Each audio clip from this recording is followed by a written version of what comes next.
The agenda for the day is simple and exciting. We will spend a chunk of time playing out focus on the family, and then a chunk of time switching roles and looking at the gay and lesbian side of the story, being the roundtable of LGBT groups. So we're working for James Dobson, the first chunk of the session, and then Foreign with Matt Foreman. You take us, given the landscape of the gay marriage issue, where we are, what the courts have had to say, what the voters have said in various referenda, what state legislatures have done on domestic partnerships, civil union, gay marriage issues. And we'll begin a conversation with me turning to Matt and saying, so, tell us where we are, and we'll begin that discussion. It's a freewheeling format. And the idea is that you'll get engaged very early in the discussion. So if there's a point along the way that you want to ask a question, make a point, help us out really as we shape strategy, feel free to do so. And since we have names sitting around here, we'll feel free to dragoon other folks into the conversation as well. So with that, by way of and I gather that down the road, some of this may find its way into your prose. Actually, I'd look forward to seeing some of those papers. Let me begin by asking Matt, how do you see? We're sitting here in our little redoubt in Colorado Springs, by the way, one of the most amazingly effective sites for conservative movement in the country. If you find yourself in that part of the world, go visit Colorado Springs and focus on the family and see just how impressive an operation we are. So I'm going to talk to my colleague, Reverend lawyer, and let's just review the state of play and where we are as we think about what next steps look like. Sure, and I think it's a good idea to do that because we're at a critical moment, probably a more critical moment than most people in our focus on the family and related movement recognize at the moment. In many ways, what the gay rights movement thought was one of its greatest defeats, the U.S. Supreme Court's decision in Bowers against Hardwick, turned out to be, in some ways, a great victory. It pushed the gay rights movement out into state legislatures and out into the political process, where it quickly started racking up a pile of successes. Before Bowers against Hardwick, there was only one state that banned any form of sexual orientation discrimination. Within 10 years of Bowers against Hardwick, there were 10. And we conceived of the idea of trying to essentially end that conversation, end that progress by amending state constitutions to sort of take the whole issue of civil rights for gay people off the table. Gay issues have always been a great fundraiser for us, but what was becoming clear 5 or 6 years after Bowers against Hardwick was that we were beginning to lose in state legislatures and in the political process. And this was a way to stop that and keep it from happening. And it worked very well through the early 90s until the US Supreme Court took the tool away from us in 1996. So let me stop you for a second and say, because I'm much more of a newcomer to the organization than you are, what did we do? What did we do that enabled us to succeed in those early years with state legislatures? That we were effective, that they were feckless? What happened? No, we weren't. I mean, you mean prior to Bowers against Hardwick? No, during that time post Bowers, when we were. It was the gay rights movement who was effective, not us. They started passing laws. And then we started. And what we did was we essentially went to the people and passed constitutional amendments that took away the power. So that's my question. What did what was the argument that we made then that worked? What do we have to learn from our own successes? Well, the argument that we made, they were essentially. That's a really good question. It was essentially just a basic fear of change argument. It wasn't very deeply beneath the surface. The notion that, our argument was, this is special rights, not a particularly intelligent argument. We were talking about civil rights laws. America's had civil rights laws since the early 60s. We said this was special rights. This was a group of people who were defined by voluntary behavior so that they didn't deserve the protection of civil rights laws. But it wasn't really a seriously we played thought out on fear. argument. It We was played on fears. totally an appeal to fear. Okay. And fear of change, I would say. Okay. If gay people are strange, they're different, this is fear of change. The Supreme Court takes it away from us in 1996.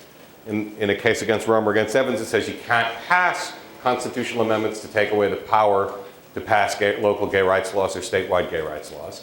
And then the gay rights movement, in a sense, gives us a gift, although I don't think it was meant that way, which is it starts talking about marriage.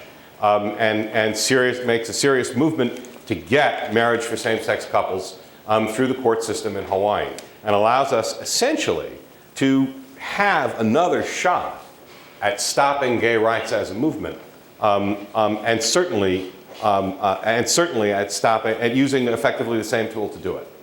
And that additional shot at stopping the gay rights movement is it allows us, in a sense, to reinvigorate those fear arguments, but in a way and with a power that they never had before. So one of the interesting things about the Hawaii story is, as I understand it, it wasn't the gay rights movement. It was really a couple of folks out there, right? It was a very localized effort. And indeed, one of the things, am I right in thinking this? We look out there, the gay rights movement is as fractured as Iraq is, in a way, right? And so we've got different pieces of that organization to play with. We were able to pull it together and to think about it as a movement. But in fact, this isn't like the way in which the NAACP developed a race integration strategy and overrule Plessy strategy. This is much more fractured, right?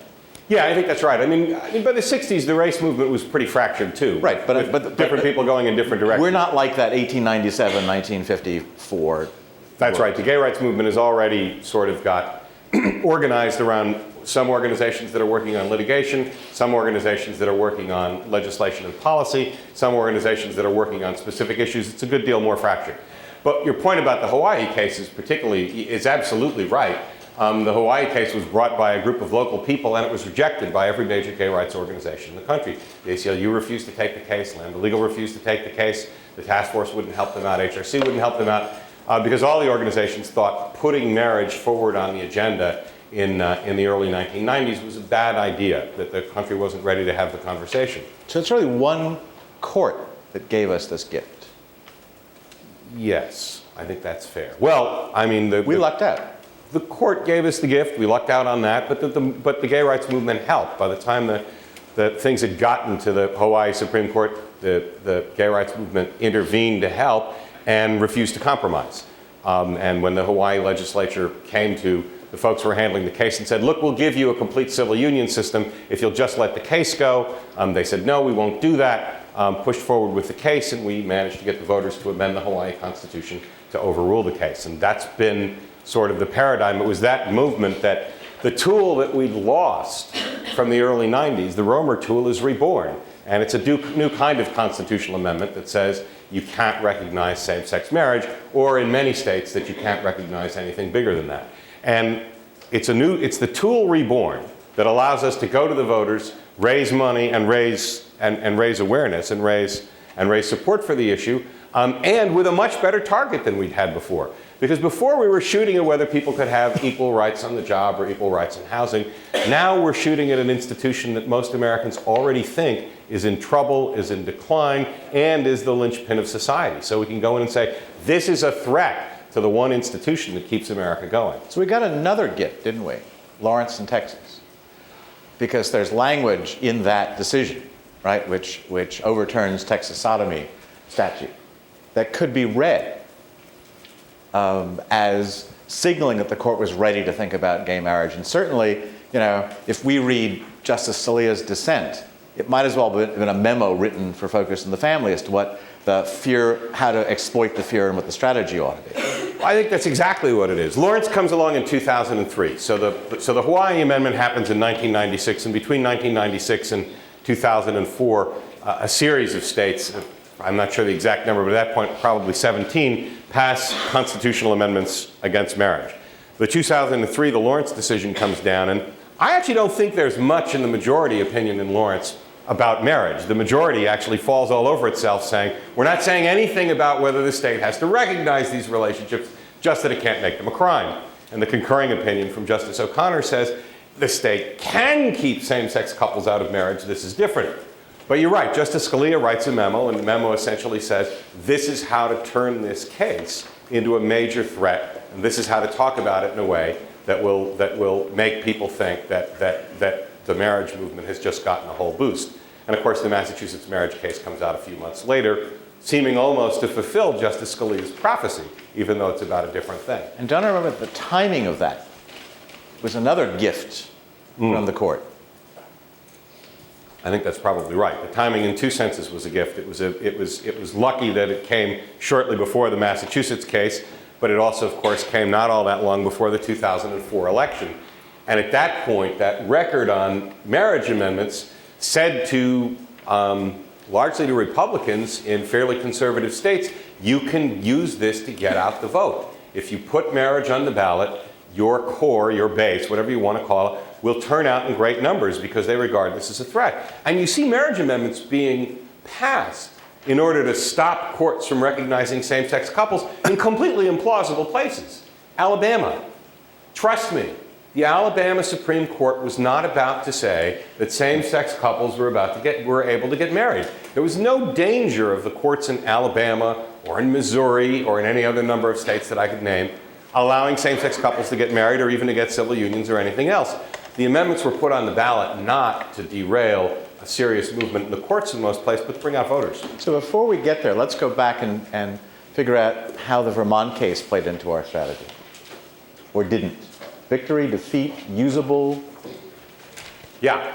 I have a question on the putting the amendments on the ballot to bring out voters. There's some people suggest that really didn't happen, that didn't happen that way, that didn't get additional voters out there on election day. Do you disagree with that? Do you think that it really did turn out the conservative vote? I think it's I think we, and by the way, we are we in this conversation, right? We're all in this caucus, working with and for Dobson. I think we were able to capitalize on the belief that we were powerful, that we're the folks, in fact, that swung the 2004 election.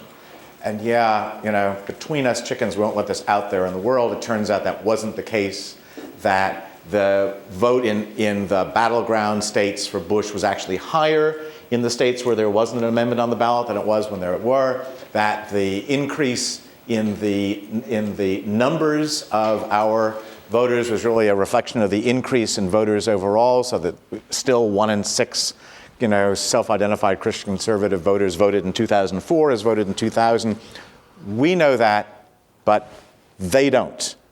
And our job is to look powerful. I mean, lots of politics, as you know, is Wizard of Oz politics, right? And I think we did a really good job in playing that. So that you may know that because you've read the stuff, but they don't know that.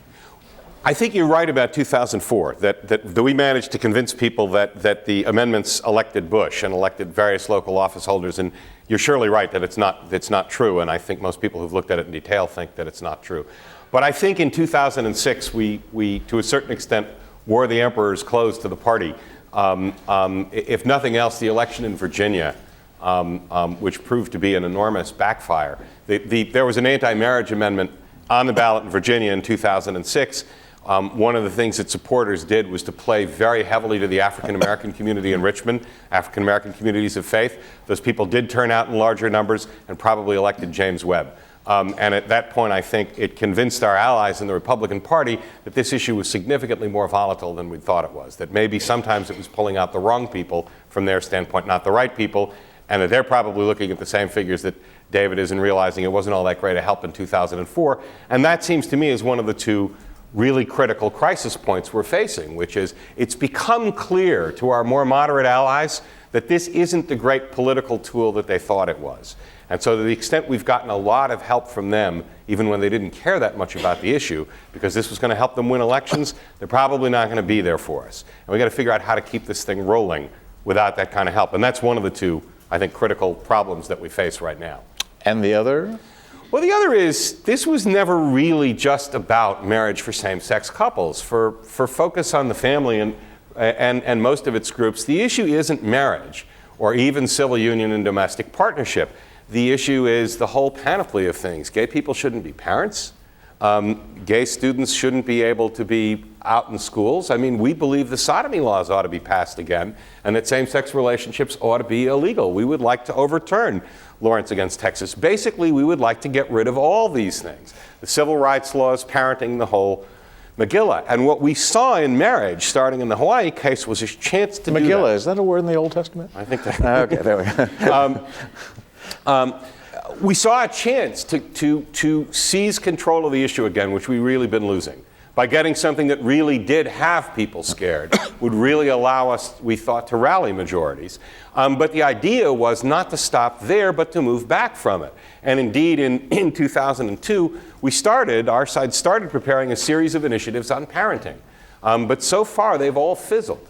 And the second challenge to us is, assuming we can keep the anti-marriage thing moving and rolling, how do we translate it over onto the other issues? How do we use this to derail, attempts to allow gay students to form alliances in high schools, gay-straight alliances? How do we use it to be able to pass laws that don't allow gay people to adopt or be foster parents? How do we use it to turn back the other issues?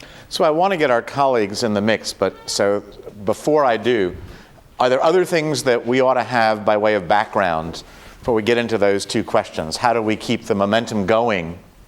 And what venues do we use? Do we go back to the courts? Do we go to the people? Do we go to the White House? Do we get involved in the campaign? What do we do around gay marriage? And then what do we do around this broader set of issues? Are there other things that we need to understand? We haven't talked about the New York decision, the New Jersey decision, the state of Washington case, the California case that's floating around. How does that the litigation that's of the last year or two, how does that play into the way we think about this? Because that's also, the third question, it seems to me, is, well, it's related to the first. What strategies do we use? We've got an array of things we can be about doing. We've gone to the courts, or we've fought cases in the courts. What's our takeaway from that recent history that we need to have in the mix? And then let's see what our co-advisors have to say in helping us shape a strategy.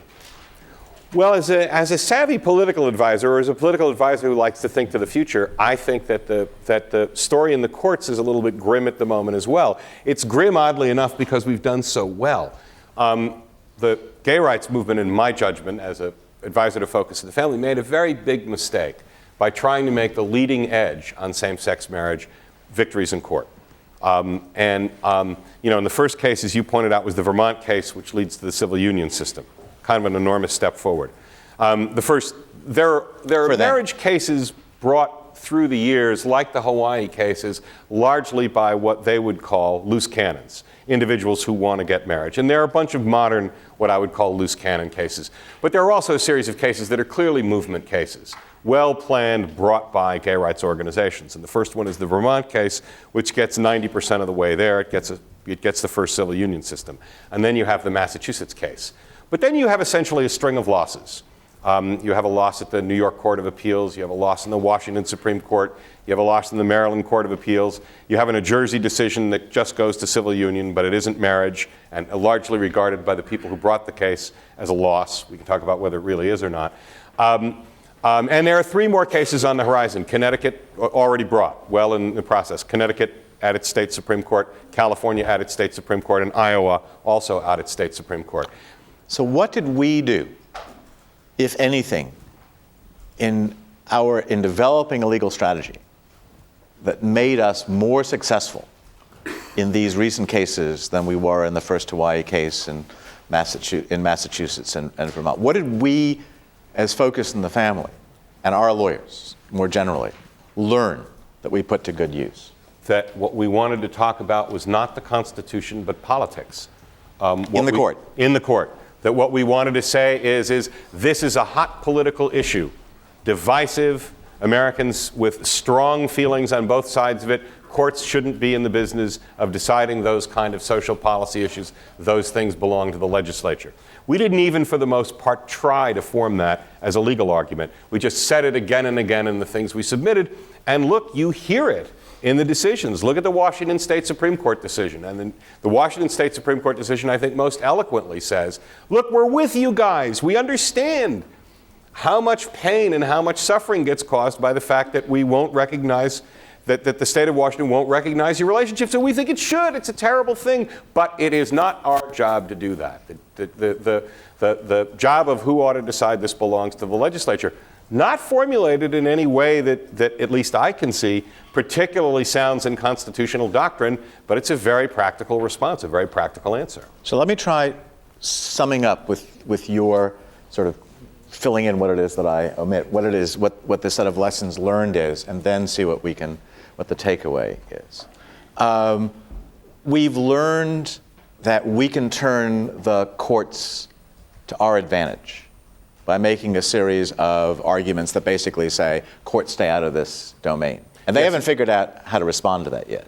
And could I pause for a second? I don't think they've really figured out how effectively to respond to that. And don't underestimate the incredible social power of losing all those court decisions. It's not just that you get bad precedent. And it's not just that begins to say to other courts, this probably isn't a winning constitutional argument. To a certain extent, I think Americans still regard courts as the more social conscience part of government. And if courts keep saying, no, these people really don't deserve this from us, it's not a moral issue, it's not an equality issue, that has a really powerful one of the things we've learned is, hey guys over there, go to court, please go to court. Or if we're playing Tom Sawyer, don't go to court. Whatever you do, don't go to court. That fence is not something that we want you to paint. The challenge to us, they haven't filed a case in a few years, and I think that's because they may be thinking courts are not the places to be, and indeed they're moving ahead in legislatures, and that's bad for us. Right. So that's the other area where we've learned that we're at this moment in which our strategies of going to the voters, going to the legislatures to roll back gay marriage, let alone going beyond that, is in trouble. What we thought was going to be a kind of roll through the country seems to have stopped. That's where we are in this story. And just to add to the complication, we've got a lot of, attention is now turned to the 2008 election. So politically, perhaps we could describe this as a put up or shut up moment for our fight against gay marriage and gay rights generally. Because if we lose this one, if God help us, Hillary Clinton or Barack Osama, is that his name? No, it's Obama. Barack Hussein. Barack Hussein, right?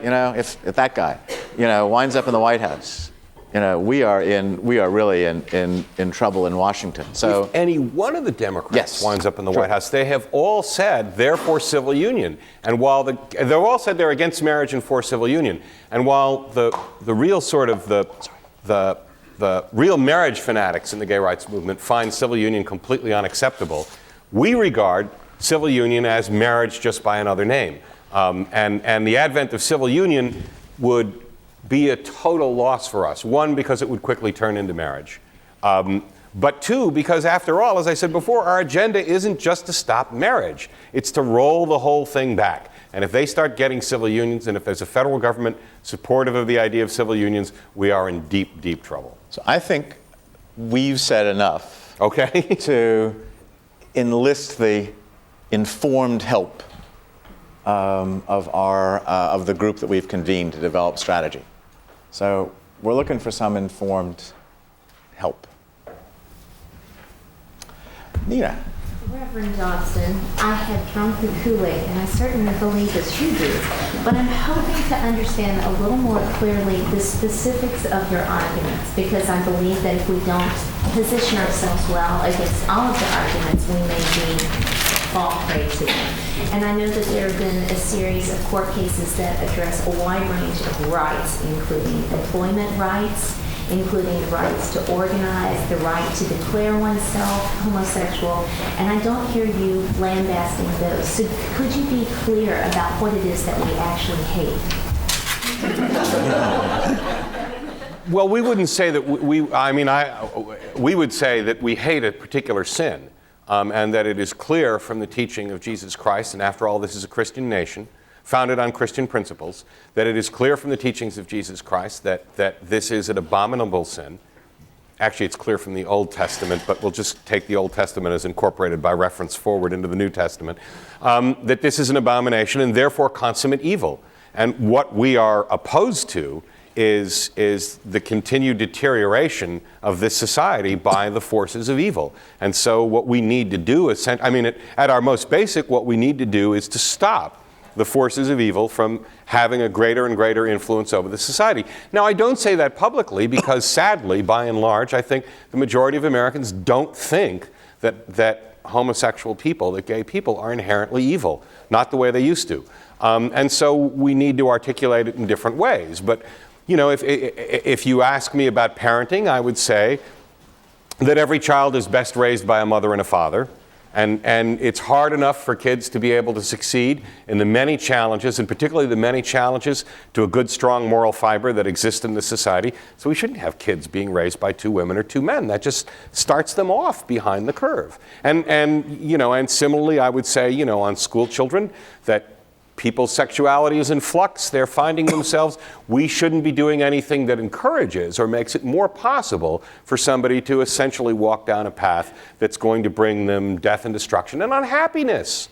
And so you can reformulate that essential argument onto each one of the issues, I think, in a very intelligent way. But the core thing to remember is just that Christ told us this is evil. And this is a Christian nation based on Christian principles, and so it's our job to stop it. But you're okay with allowing evil people... By the way, we are, since our conclave is going to be distributed widely and this tape is going to be heard by groups like this all over the country, it's really important that we speak up. So you're okay that these evil people can be employed and cannot be harassed and can declare themselves as having these types of predilections, but you do not want them to reproduce, you do not want them to have children, and you do not want them to receive legal benefits. Remember the admonition is love the sinner, not hate the sin? Well, and I would say, look, unfortunately, we have this thing in our Constitution that says people can say what they want to a certain extent, and so I do think that gay people are allowed to express their views. Do I think they should be able to have jobs? Well, sure, if employers want to hire them. Do I think a good Christian employer should be forced to hire a gay person? No. And I can articulate a good principled explanation for that as well. Yeah, Nick? I just wanted to wonder, I wanted to ask you about the Remember, you're also chipping in, right? Asking is fine, and contributing is also fine. Okay, well, so in 2006, 7 out of 8 of the amendments to state constitutions passed, but one didn't, and there's a fear that the tide is sort of shifting away from these state amendments being passed in the future. I'm wondering if we're concerned that the strategy of getting each state to pass these amendments is on the verge of failing. What do you in the think? next election. What do you think? Well, with the voter turnout looking more like Democrat and less like Republican, yeah, I'd be pretty concerned that individual states are going to start switching to the other side. And frankly, we're running out of red states to pass this amendment. So you think that strategy, we basically dried up, that strategy is basically dried up? I think that's basically right. We are running out of states that have the initiative process where we can run up a fairly easy victory. We're not going to run one of these things in Massachusetts. If we ran one in New Jersey, we'd probably lose. But don't take too much heart from Arizona. Arizona was a tactical blunder on our side. We've written most of these amendments to try and not only get rid of marriage, but get rid of other state recognition. But in Arizona, as in several of the other states, it was aimed not only at same-sex couples, but at opposite-sex couples. Now, we did that partly because the lawyers told us we'd be much more vulnerable to a legal constitutional attack if we just took the relationships of same-sex couples off the table. But we just won a federal circuit court case on something that did just that. So we're probably in better shape. And in Arizona, they were able to, more and more people in the United States, and not just older people, more and more people in the United States live together for long periods of time without getting married. And a lot of them have kids. And the other side was able to fearmonger back essentially at unmarried heterosexuals and say you're going to get thrown out of emergency rooms just like we do, and you're not going to be able to take care of your kids. And I think that turned the tide in Arizona. If we're thinking smart about that, we won't make that kind of strategic blunder. Now, unfortunately, our movement is not quite as centralized as we'd like it to be. There are lots of local groups, and there will be unwise proposals like Arizona again. But I think most of the people in our movement learned from Arizona. And so while you're right, the sort of the scheme of where we can go out there is beginning to dry up some, I wouldn't think it's over yet. So, yeah, I think they were really clever, in selling Arizona as a defeat for our movement. I think, in fact, they were very clever in pitching. Gay didn't even show up in this story. It was all about seniors and emergency rooms and benefits. And, it was the Sun City folks who turned out in droves, not the Rainbow Coalition of Tempe. They straight baited us. But we've got this other big, huge state, California. Let's just play this out, group. Let's suppose that the California Supreme Court actually decides that gay marriage is a state constitutional right. We know, as sure as shooting, that there will be a ballot initiative, and indeed, we want to get involved in shaping the ballot initiative. How should we do it? What do we want to say? What kind of strategy do we want to use? Do we have any predictions to what the outcome will be? Boy, what a victory it would be if what was described as the land of fruits and nuts, California, turned out, the voters of this crazy state turned out to reject gay marriage. So let's just assume the Supreme Court comes down on their side, and we're gonna go to the people. How should we play out that strategy? What do we want to do? And you're right. This is what we need to save ourselves from really derailing on this. Is just exactly what you described: a victory in the California Supreme Court and an initiative that we win. Felisa. I'm not sure I've thought this all the way to the end of the page, but I think we need to make sure that we don't overreach and that we just try to just focus on marriage narrowly without trying to move towards civil unions, and people might feel more okay about that if they can imagine that the domestic partnership that exists here already will continue to exist. So we should leave. That's a really interesting point. We got domestic partnership in that state. We're stuck with that for the moment. And you're saying that's going to be an issue that we're going to want to talk about. Do we go after domestic partnerships as well, or do we leave the domestic partnership alone and focus just on marriage? And you're saying focus on marriage. I think if we want the win, especially if we want the win kind of for the morale of the movement, we need to stay really narrowly focused. But doesn't that mean that we're sanctioning this kind of, immoral behavior, under another name? Aren't we worried about the fact that we're just sort of giving in, on this whole set of rights that Jesus Christ would have abhorred? And worse, because I'm the practical politician as opposed to my moral friend here. If we do that, if we just have an initiative on marriage in California, even if we win, we've lost. They've got they've got all the legal rights. They've got marriage by another name, and they've got everything else here. How do we pick up the pieces and take a win on a marriage initiative and turn it into something significant for us? That's just like temporarily holding back the force, right? Felisa? I'm not sure. I think we have to weigh the value to the movement of the win in name, especially in California, versus giving up the right. So it's the symbolic, the choice really has been the symbolic victory, right? Defeat gay marriage versus the substantive issues of what the content is. I think if we attack domestic partnership, we just lose, and then we've lost both. So that's a practical piece of political advice. Derek? Yeah, that's along the lines of what I was going to say, and thinking that incrementalism. If you pass something that's just narrowly focused on gay marriage, come back in 2 years and try to amend it again to take away domestic partnerships. So that would be a more incrementalist approach. Well, you're thinking along the right line. The one thing I think here that's been both their greatest weakness and our greatest weakness is to think too much about the next election or the next move, and not about how the next election or the next move is part of a series of moves to get us where we want. if you're going to, you can make an argument, I think, that the only way to get rid of domestic partnership in California is to have an election about marriage. And that if you take marriage away, we will never be able to get rid of domestic partnership, which would be my argument to go for the whole thing. But your more cautious argument has much to be said for it. But I would say you need to put a piece together that says, how will we come back in 2 years, 4 years, whatever it takes, if all we win now is a constitutional amendment on gay marriage, how will we come back and get rid of the domestic partnership plan and start doing something about schools and parenting? Sarah? Well, I mean, I think that's a good point, but I sort of agree with Lisa in the sense that I don't think that the other side is going to give up. And I don't think that, I think that they would be so focused on the marriage issue for themselves and view it as a loss that they would keep coming back to fight to repeal the constitutional amendment, and they would stay focused on that level. So what is our message?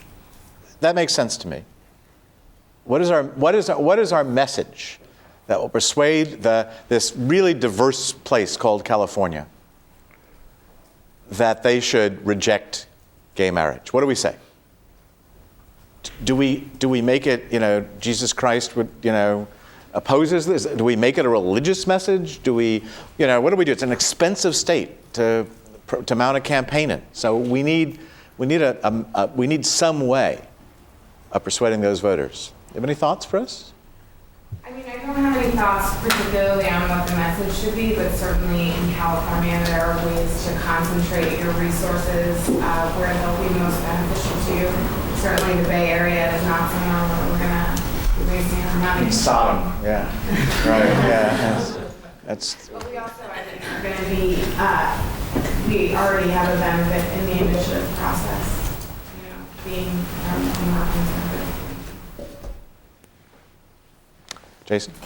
This idea isn't fully formed, but it's just more question is how you see that this type of strategy evolving is what kind of, perhaps maybe a Trojan horse approach, something that is veiled as a kind of expansion of their liberties, such as continuing to permit joint tax filings and things like that, but while simultaneously inhibiting it as well, such as not recognizing it as a formal civil union, but still allowing them to file taxes joint, or just as an example. Are we still in California messaging? So what's the message? What's the pitch that we're making to the voters on that issue, Jason? That it would be an expansion of, or a formal recognition of rights that aren't formally recognized, or advantages that aren't formally recognized, such as the ability to file jointly or for insurance purposes, but at the same time limiting the definition of what that union is. So what do other people think about that as a strategy, focusing on the interstices of what gay union is about? Yeah. Well, I think the technical details become problematic, both for us in the long run and in the short term. One, California is a more difficult situation because you already have domestic partner benefits. So we can't run around saying we want to protect the sanctity of marriage, but we're not going to take away your opportunity to have domestic partner benefits. So I think you have to make an argument about equality already existing.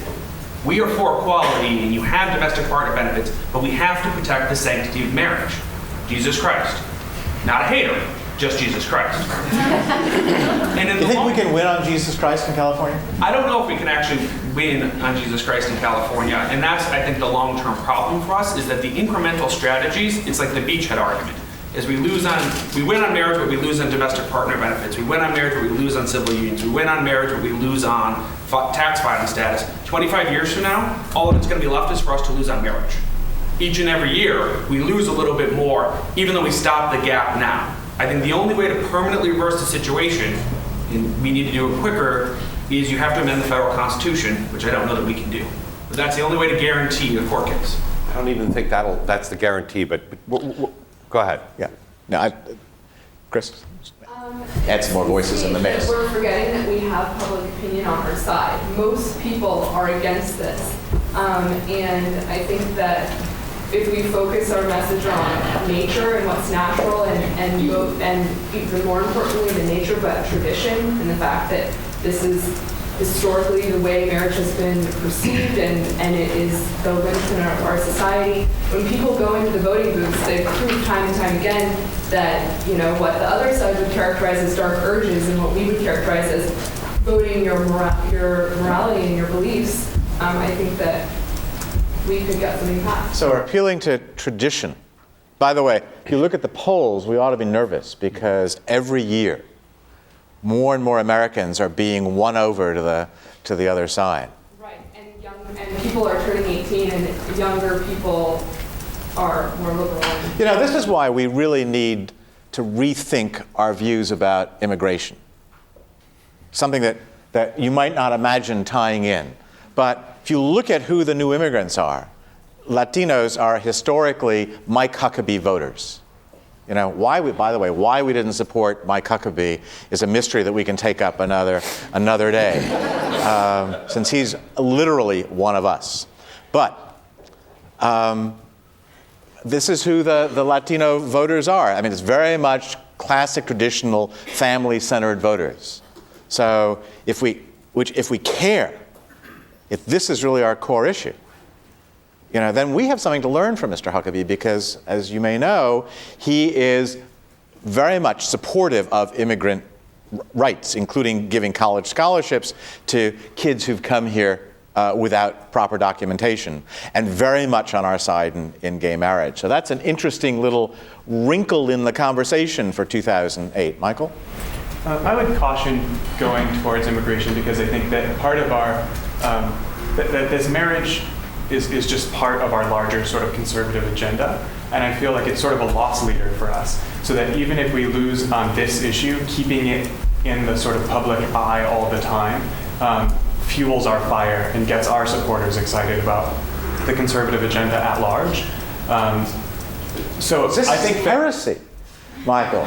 Gay marriage is a lost leader. I love it. Gay marriage is the heart and soul of what we care about. Let them have jobs, you know. But as parents and married couples, oh my goodness. I think it's a sunnier picture because it's a win-win situation in California. Even if we lose in California, the fact that those crazy California voters that don't reflect the values of the rest of our country have adopted this is something that we can hold up to the public eye and say, see, it's still a problem, and the donations just keep flowing in.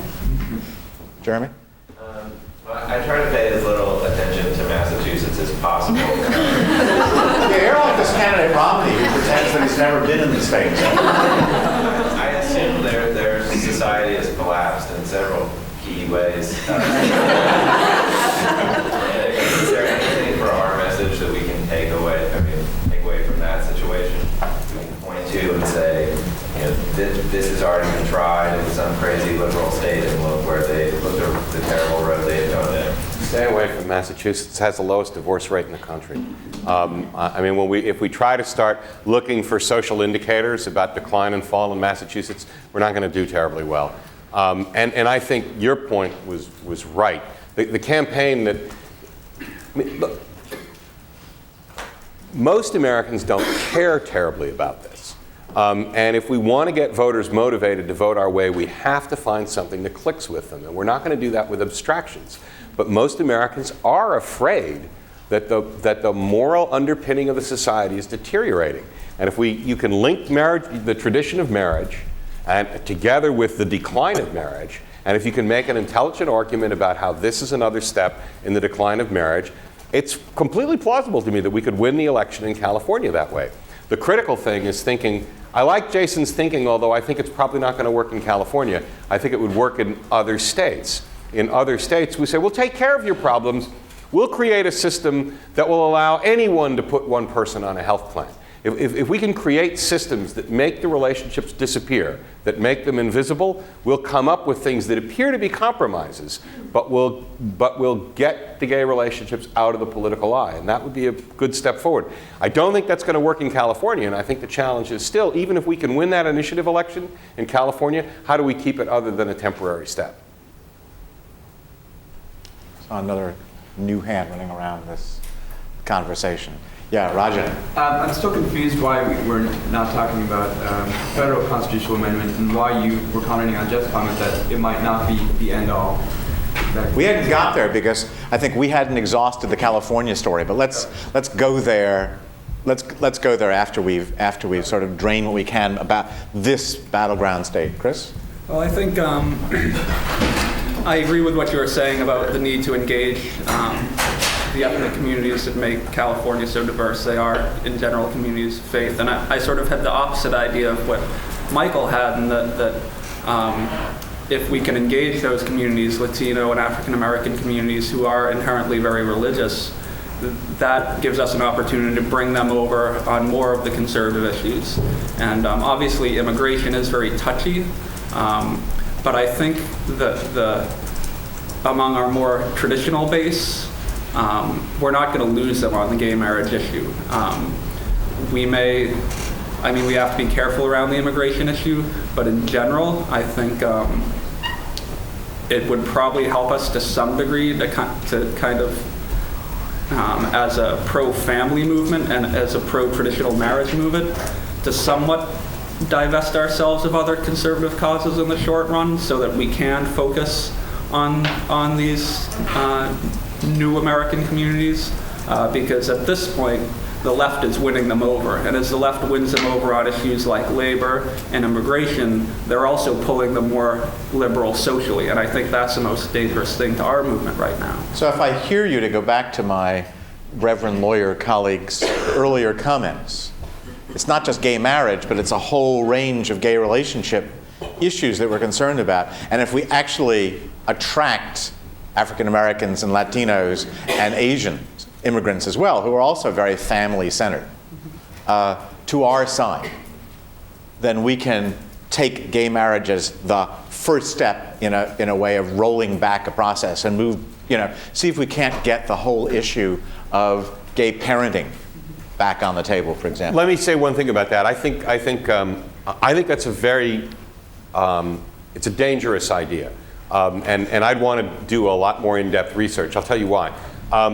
It's true that if you ask African Americans about marriage, they are less supportive than the rest of the American population. But if you ask African American voters about everything else gay, including complete civil unions and domestic partnerships, they're far more supportive than the rest of America. And similarly, it's becoming pretty clear with Latino voters, even fairly new Latino voters, that if you make a gay marriage, gay relationships pitch that's based around family, our opponents can do quite well with it. So I don't know that these two groups of voters actually represent the kind of fertile ground for our movement that we think we do. I mean, the odd truth is actually that African Americans and Latinos are far more supportive than gay rights than almost anybody realizes, but both in polls and in practical politics. And my play would be, think of something closer to a Southern strategy. Get the scared lower middle class whites. Think back to Reagan and Nixon, and this may be a way into a majority that can be built that way. Julia?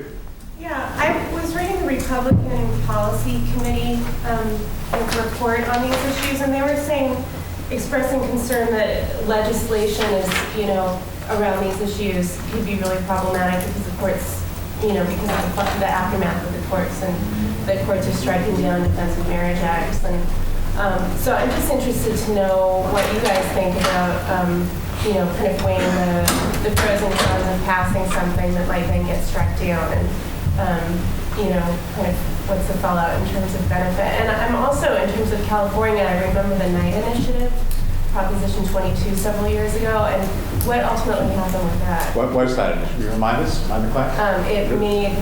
I think that it defined marriage as between a man and a woman in California.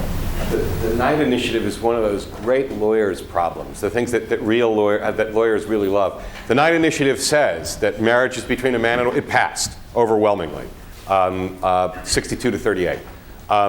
It says that marriage is between a man and a woman, and it's a statute, not a state all the rest of these that we've been talking about are state constitutional amendments where you change a state's organic law to take away power from the legislature and local legislative bodies. The Knight Initiative was not. It was passed by a statute.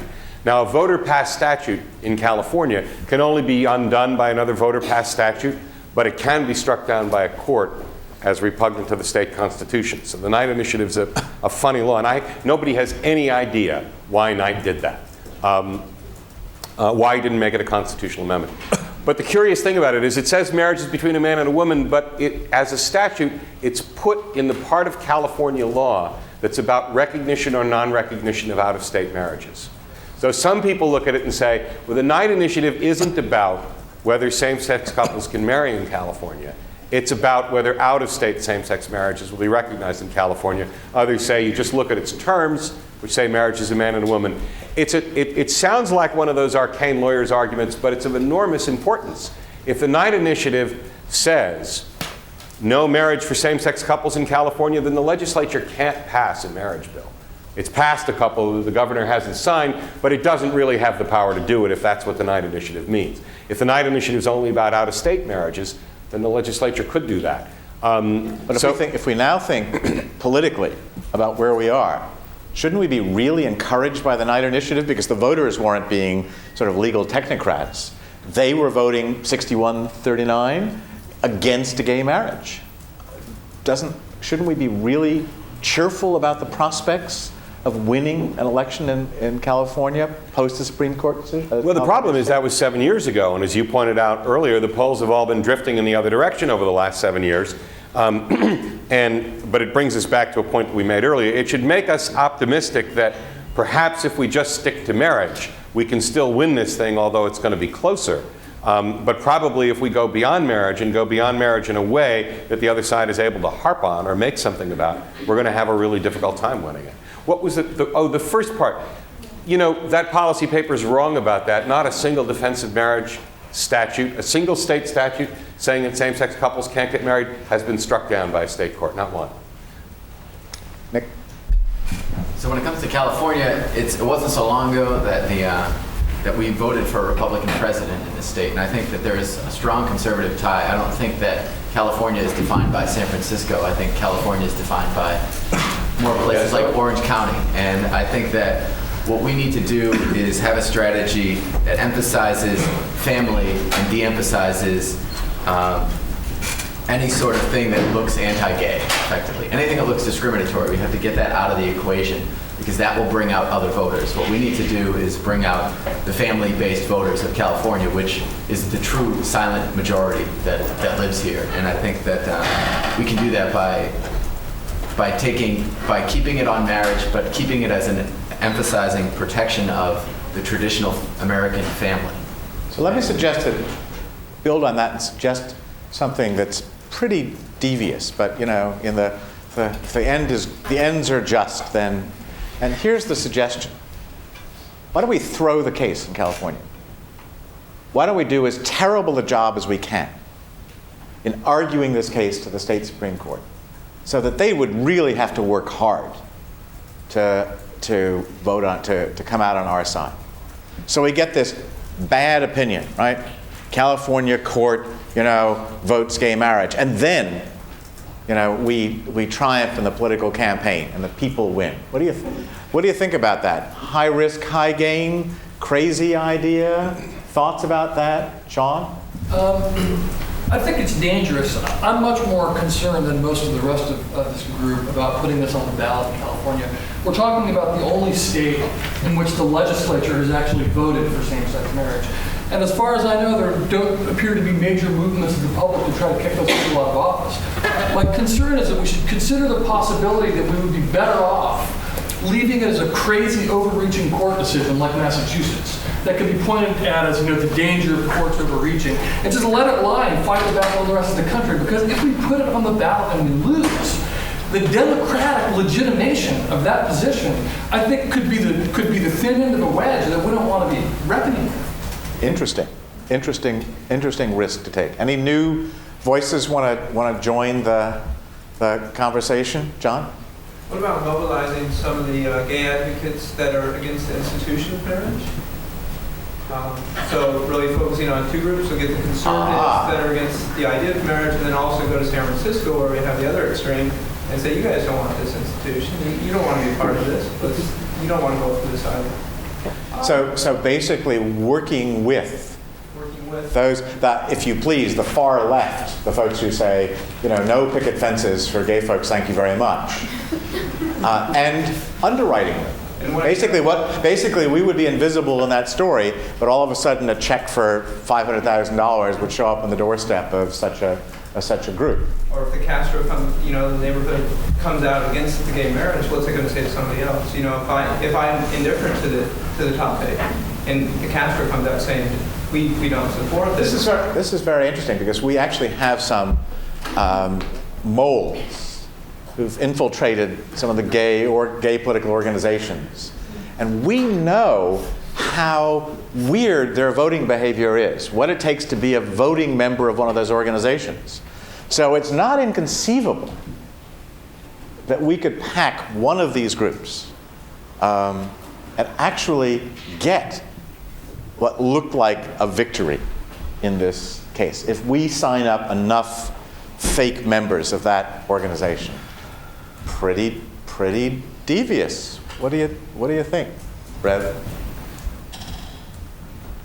I don't think, if we're talking about winning an initiative election in California, I don't think too many voters are going to care about what the gay fringe thinks, even if gays, in a sense, are the issue.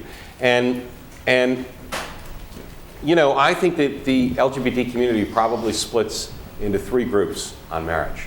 The smallest group is the group that you just talked about, who militantly hates marriage, doesn't want it under any circumstances. This next group, also I think a larger but still minority of the community, is fanatical about marriage, thinks it's the only thing that matters, it's what really needs to get passed, it will be transformative. I think the vast bulk of the LGBT community wants equal rights, doesn't care about marriage as much as the fanatics on the other side, but certainly isn't going to be able to be converted over. So people, when they wonder, when they ask the question, what do the gays think? They're going to look to, come on, this happens in America all the time. They're going to look to people who are identified as leaders already and organizations that are identified as leaders. And those people we're not going to be able to hijack. We're not going to be able to hijack those people. And I don't know that it would give us all that much political traction. So that suggests, a variation on the traditional, actually a somewhat different variation, in which we say, can we say in California that fairness, some notion of fairness would give everybody certain basic rights, but marriage is different. Marriage is sacrosanct. So we really appeal to a broad middle group of the population. And since people's memories are short, we can adopt a much more hardline position if we're in, say, Florida, than we're adopting in California. I have to say to you, I think Brother Sean is right. I don't think people will be smart enough to do this, but I think Brother Sean is totally right. If you can supply the second piece. The first piece in Sean's strategy is forget California. The risk of losing an initiative election is too great. And he's right in that sense. It's like us making the same mistake the gay rights movement went by taking this thing to court. The risk of losing was not significantly appreciated there. I think it's not being significantly appreciated here. If you can then figure out, how do you isolate California? If you're going to sort of write it off and say no matter what happens, and look, maybe we'll win the Supreme Court case, maybe we won't. But the fact that the legislature's passed and all that is standing in front of it is a Republican governor means that if you leave California alone, there's probably going to be marriage for same-sex couples here within 5 to 6 years, regardless of whether you win the court case or not. If we decide not to challenge it with an initiative, you need the second piece. And the second piece is, how do we isolate California and win the rest of the country and get the rest of the country to think they're just those nuts and screwballs in Massachusetts and California and not let the rest of it happen. If you don't have that, you can't use your strategy. Let's leave this part of the conversation be for a moment and turn to Rajat's question. So how do we now think about, what's the play at the federal level? People have thoughts about what it is that we should be. You have thoughts about what it is that we should be doing in Washington and the presidential election? Right. I guess I was just a little surprised that up until 2003, 2004, it was definitely something that our president talked about, our leaders talked about, but all of a sudden in the last 2 or 3 years, it's just gone off the radar. And I don't know if it's because the issue is not as important anymore, or people. There's a simple answer why it's gone off the radar. Okay. There's a Democratic majority in Congress, and the leadership won't bring it to a vote. And the Republican leadership was bringing it to a vote, not coincidentally, in the fall of every year, because they were setting it up to force Democrats to vote on so that they could use it to beat them up with in the elections. It was totally about the federal marriage amendment was never about a federal constitutional marriage amendment. It was about winning elections. I mean, I realize those two things two substance and winning elections are often tied, but that's really all it was about.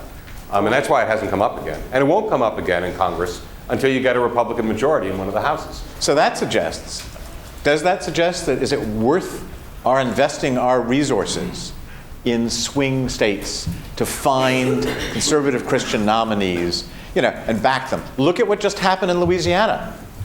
Look at the new governor. Do we want Bobby Jindals? We find Bobby Jindals all over the country. The new governor, the sort of social moderate, cultural conservative, the economic moderate, cultural conservative governor there. Is that what we should be about doing? With respect to Reverend Dobson, who I work for and who's the major backer of the federal marriage amendment, this has always been a bad idea. What if you get to, look, number one, to get 2/3 of both houses, you have to override the states' rights wing of the Republican Party. Because the federal marriage amendment basically takes marriage, something that we've always left to the states, and federalizes it. Okay, so you got to override the states' rights wing of the Republican Party to get your 2/3. Then what happens? What happens when you get 2/3 of both houses of Congress to vote a constitutional amendment? Anybody, what happens? Goes to the states. And how many do you need? 3/4. They need 12 states to stop us. That's all. So what we do by passing a federal marriage amendment is we ignite a political fight about this in every single state, a fight that we probably can't win. It'll suck up their energy for 15 years, and it will postpone marriage, but in the end, it will bring us the worst kind of defeat. And we don't gain anything in those state legislative votes when we do it. Why would that be the worst kind of defeat? I would think for the 15 years, that's great news for us, I would think. For 15 years, it's great news for us, but at the end of it, if they do better than 12, as I suspect they will, I suspect they'll have 20 votes, it'll make it even more apparent that the handwriting is on the wall. We went to what the Republicans would call the nuclear option, used it, and it didn't blow up. Chris? I think that maybe if we could start playing on people's fears and think, trying to identify children who've been raised by homosexual couples and see if we can find any children that are now gay and sort of, say, well, look, the evidence is in. These kids have a higher probability of becoming homosexual themselves. They're influenced by this way of life, and it's dangerous. So it's really interesting. We take a page from the advertising world generally, which we do. We need to put a human face, that's what you're saying, in our message on the negative consequences of allowing gay marriage to happen. And one kind of negative face is the kid who is in one way, shape, or form messed up because of what it is that happened. Another is the kinds of ugly divorce fights. We can think about what it is that might get folks to say, "Oh, that's just so disgusting." I wonder, by the way, if it's, I don't know if it's still true, but it was the case that Americans generally supported gay public rights, non-discrimination rights, etc., but had a much harder time when the issue moved into the bedroom. Yes. If the word sex somehow or other came up.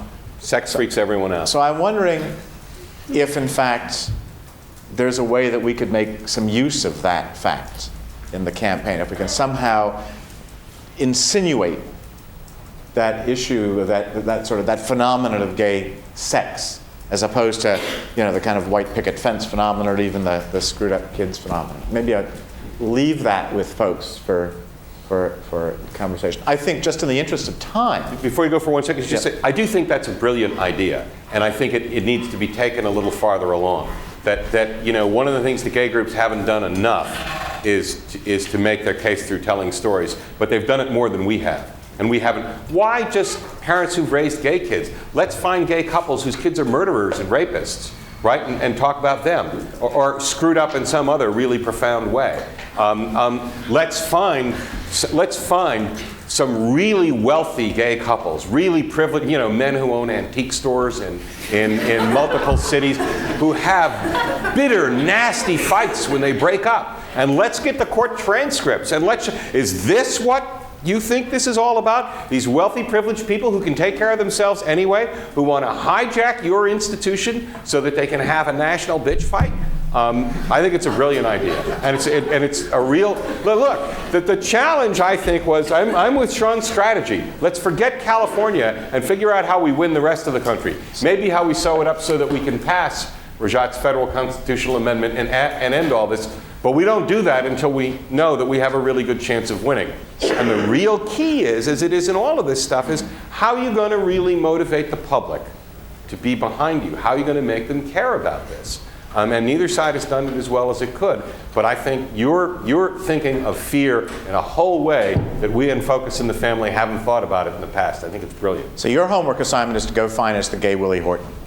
And maybe you should work with whoever it is in Hillary Clinton's campaign that found Barack Obama's kindergarten essay about what he wanted to be when he grew up, because they're really good at it, and they presumably can help in that search. If we try pulling together this part of the conversation, what have we, being Focus of the Family, learned? Let me offer a part of it and see where Matt takes it. We've learned that times are tougher now. This is a difficult time for us. The court decisions play ambiguously in this story. We're losing popular support. We're concerned that even as the Republicans are doing once upon a time the Republicans actually thought they could attract African American voters and Latino voters. That seems to be off the table. The demographic tide is against them and against us as well if we continue to take this line, but we're going to have lots of arguments inside the group about where we stand on related issues like immigration. We would love to go back to our core hope, which is you win on gay marriage and then you move ahead to roll back the tide on a whole range of issues. But my takeaway from this conversation is we're going to have a tougher time than we thought we would just on gay marriage, let alone on any of these other second step issues. And since I don't see our side thinking of gay marriage as a lost leader, but thinking of it as central, we've really got to devote a lot of attention to it. And maybe the best way to do it is for us to produce that kind of a bring the public back campaign by finding those antique dealer stories and those gay Willie Hortons and whatever else we can find.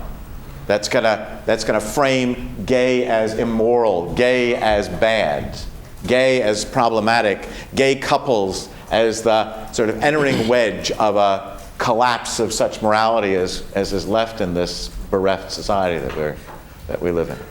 Three things, I think. Three things I take away from this as an advisor to Focus on the Family.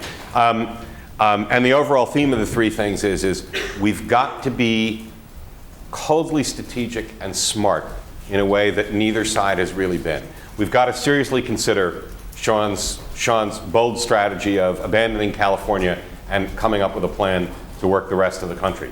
I think we have to recognize that the messages we've been using in the past aren't necessarily going to carry us forward. We've already seen them losing gas. So we have to look for more creative approaches like the one Chris suggested. But I'd want to be smart about it. I'd want to take them polls and run some serious focus groups with the kind of people who we think we can move and do some really serious research to figure out what's really going to work, what's not going to backfire on us. Is it Willie Horton? Is it somebody else? But finally, and I think most importantly of all, we've got to think beyond next year. We've got to, we can't just think about how we win or lose California. We've got to think about how we win the whole thing in the long range. If our ultimate goal is no marriage, no relationship recognition for same-sex couples in America, we need to start thinking now about how we get from where we are to there so that the work we're doing is part of long-range thinking, not part of short-range thinking. That seems a nice transition point, because we now switch roles and are advisors to the roundtable of LGBT groups.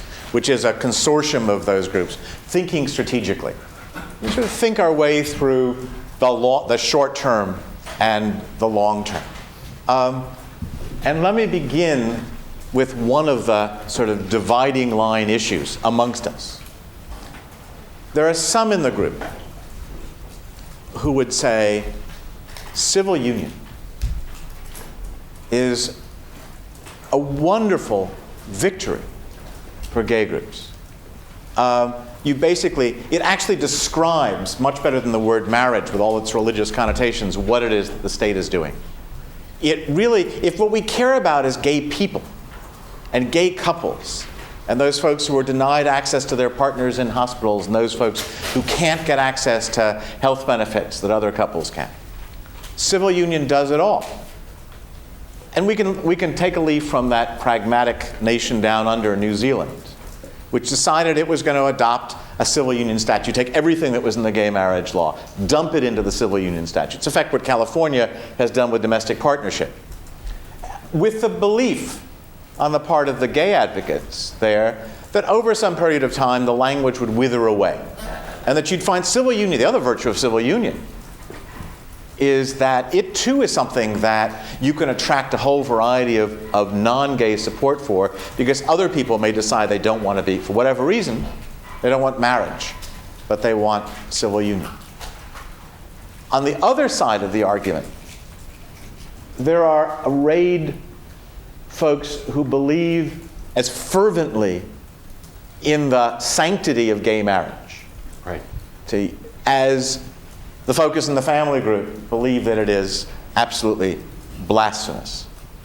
So how do we think our way through that fissure in our roundtable group? Well,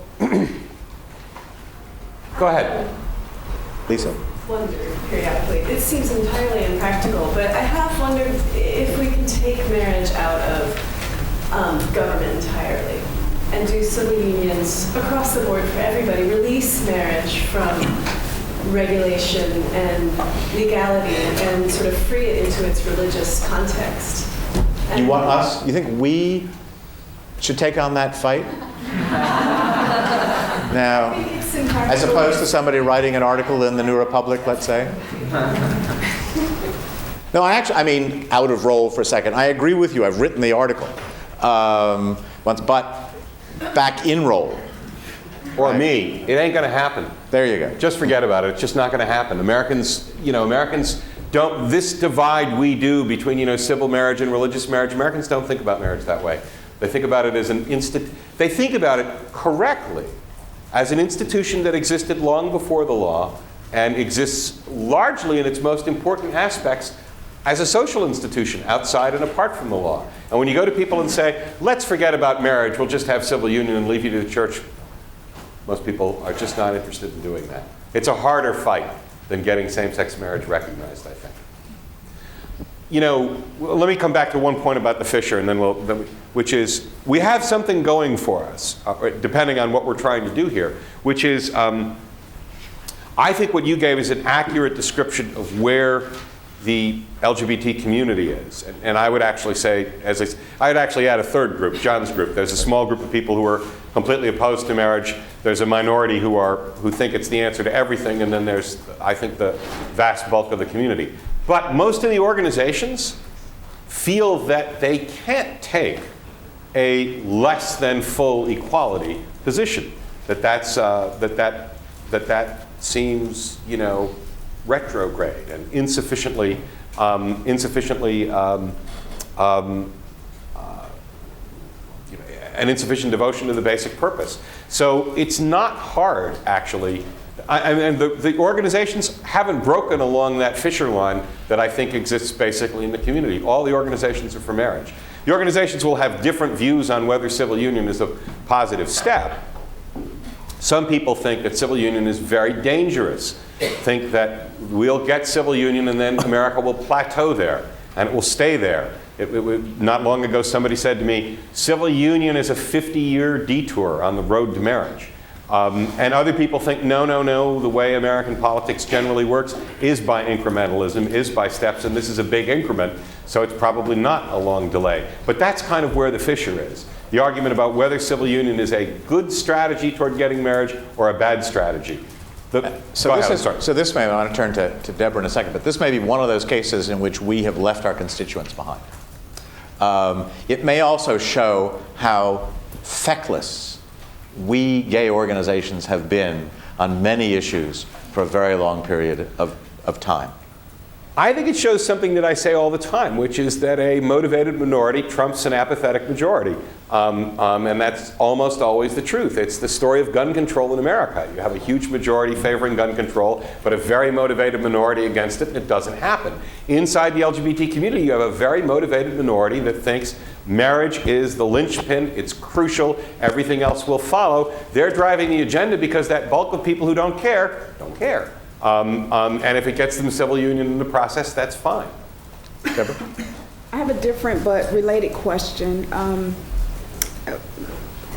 Primarily, the argument against gay and lesbian marriages have, in my mind, essentially been to sustain the historical and traditional relationship between a man and a woman. So how does the legislature handle the pursuit of marriage for individuals who choose to change their gender? Is that still considered a gay marriage if the person physically alters their gender to become male to female or female to male? It's interesting. It's one of those little problems that I think drives everybody crazy, so nobody thinks about it too much. But what I would say generally is strong conservatives tend to say that gender is a matter of chromosomes, and that therefore, if you are, therefore, what matters on whether it's a same-sex marriage or not is the original chromosomal makeup of the two parties, and nothing else really counts. And I think more progressive people tend to say gender is not just chromosomal, it's determined by a whole group of other things, but they will continue to say whether it's a same-sex marriage or not depends then on how someone presents, what gender they've adopted. But it doesn't really, in the end, have much to do with the argument about same-sex marriages. I mean, it's a side argument about which marriages are same-sex marriages and which marriages aren't same-sex marriages, but it doesn't really have anything to do very much with should same-sex couples be allowed to marry or not. Is that clear? Let's take us back also, sort of, and that, by the way, plays into a broader set of issues about transgender, transsexual rights and how they play into the conversations that we have. And let's hold on to that important question for, if it's okay, for another day of our gathering. Yeah, Jack. So, if we're going to pursue a strategy, I think there's a couple of things we need to establish first. I would argue that if we're going to put our priorities together, I agree with David. Number one has to be to actually improve gay people's lives and not let the perfect destroy the good in the process. And then you got to play to win, which means, again, moving forward.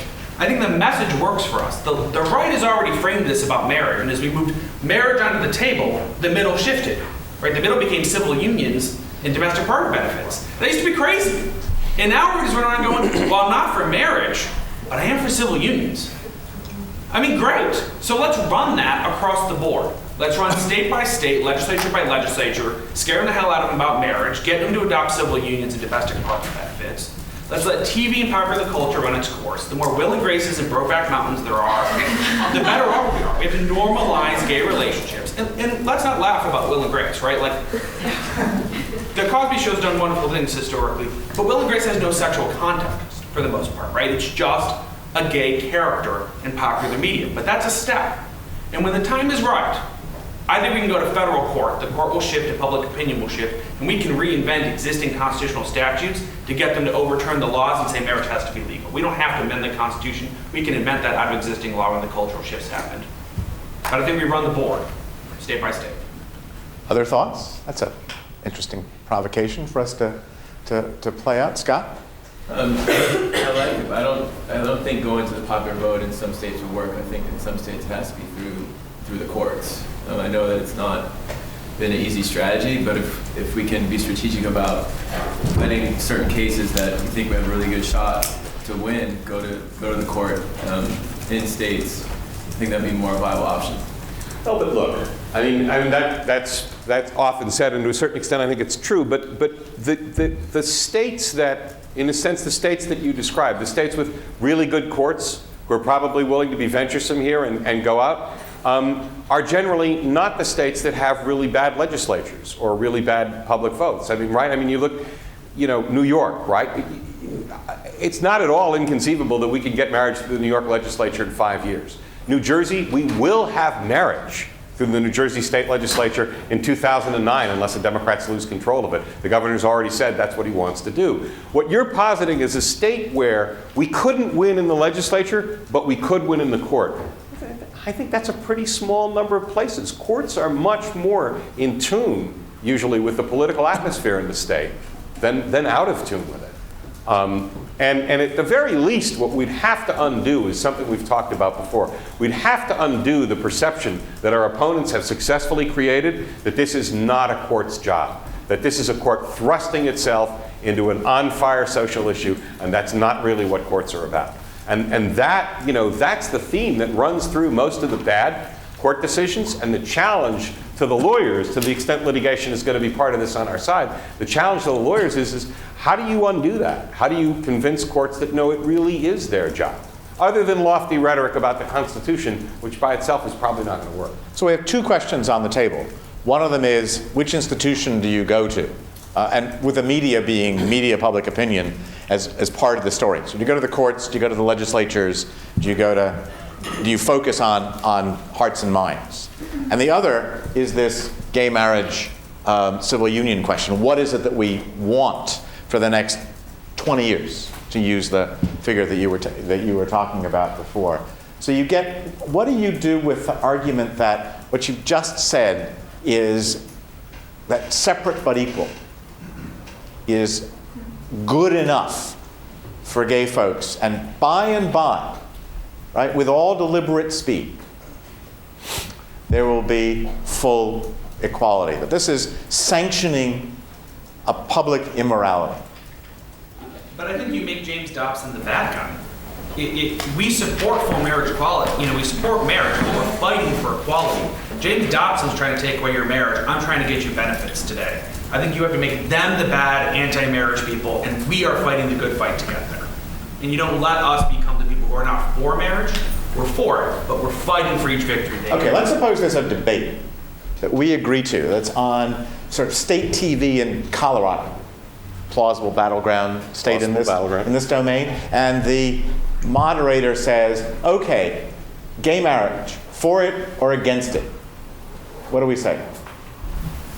Given that strategy, I don't want to focus just on Jeff. What do we say? You start your answer like Hillary Clinton by saying there are 3 points to be made. Don't answer the question, whatever you do. I think you say you're for it. I agree with Jeff, but I think that Jeff's strategy, instead of being public, should be an intergroup strategy, which is to say, on your face, you don't change what your message is. We're for gay marriage.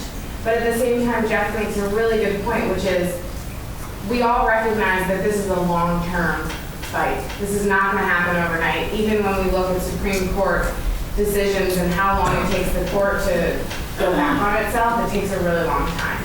And what we need to say is that in the meantime, the gay community needs to have as much as they possibly can.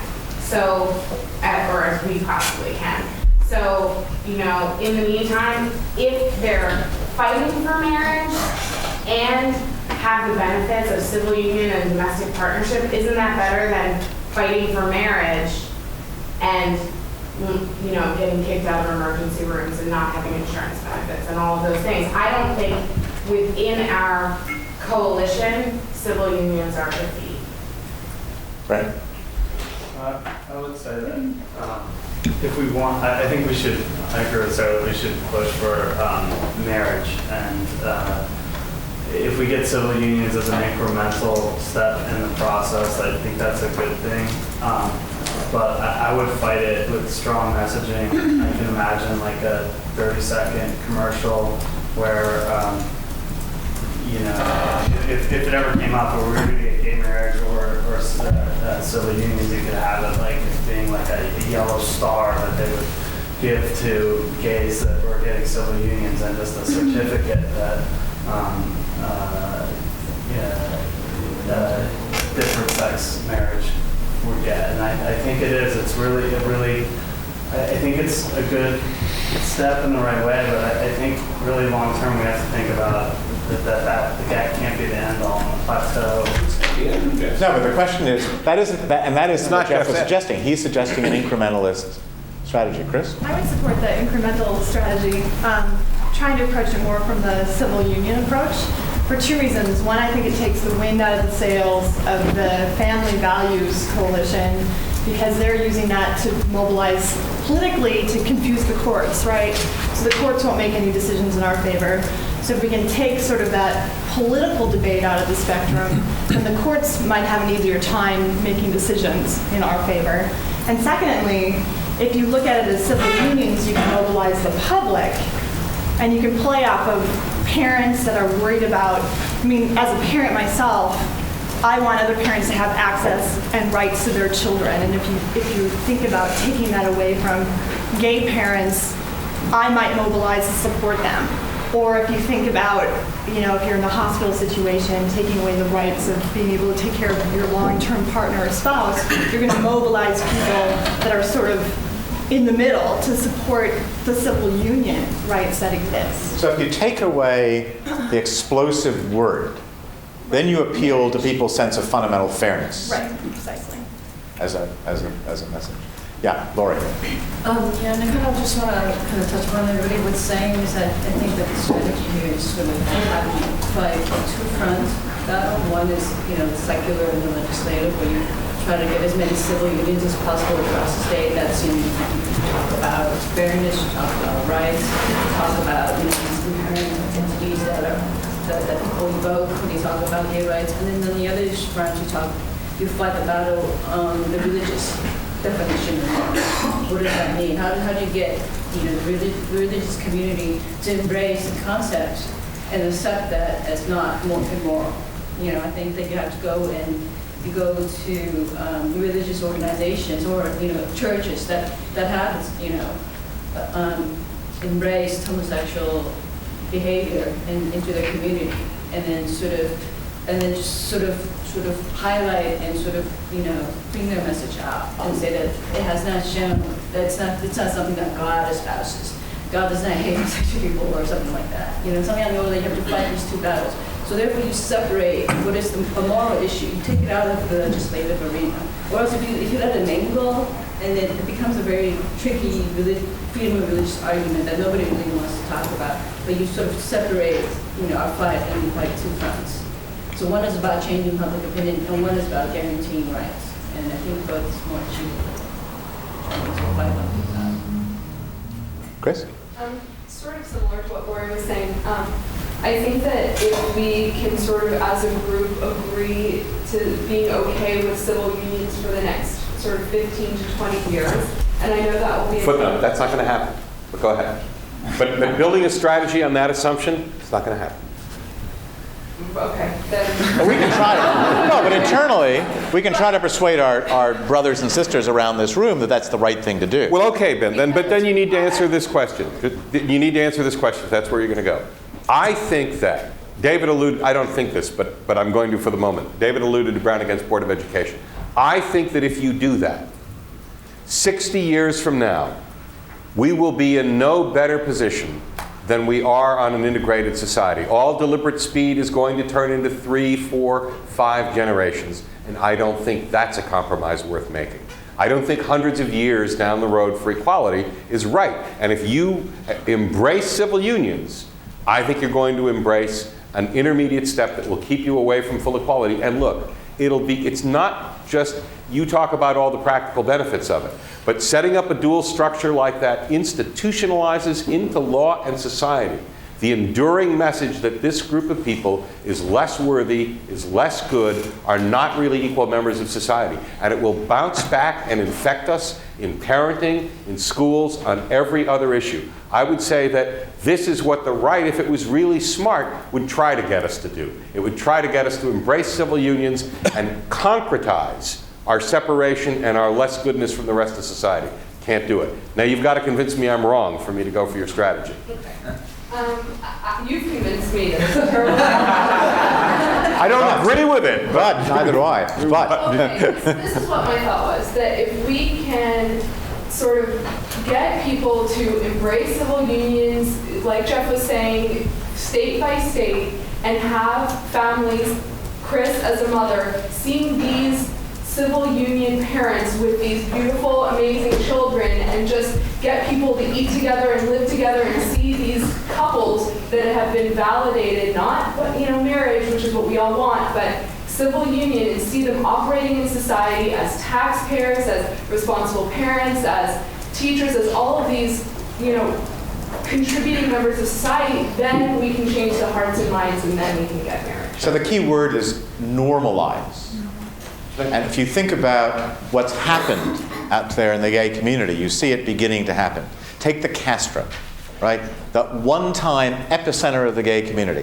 What do you see in the Castro? You see straight couples wheeling baby carriages, moving in and living in that part of the world. You see gay bars shrinking in importance as the internet becomes an anti-community device. You see gay bookstores shutting down. You see, even as you see gay sections of books in, B. Dalton and company, and you see the gay community dispersed farther and wider in communities. So you're beginning already demographically and culturally to see this kind of anti-ghettoization, this normalization. And so if I hear the argument, if I hear it plus try to embellish it a little bit since I believe the argument, this is a way, in all the fundamental areas that are there, to show ordinary America that the society is not going to collapse on these grounds. It's also a way right now of getting real people the real rights that they need. In that sense, it's not separate but equal, because separate but equal was just separate. There was never any moment in which there was a pretense of equality.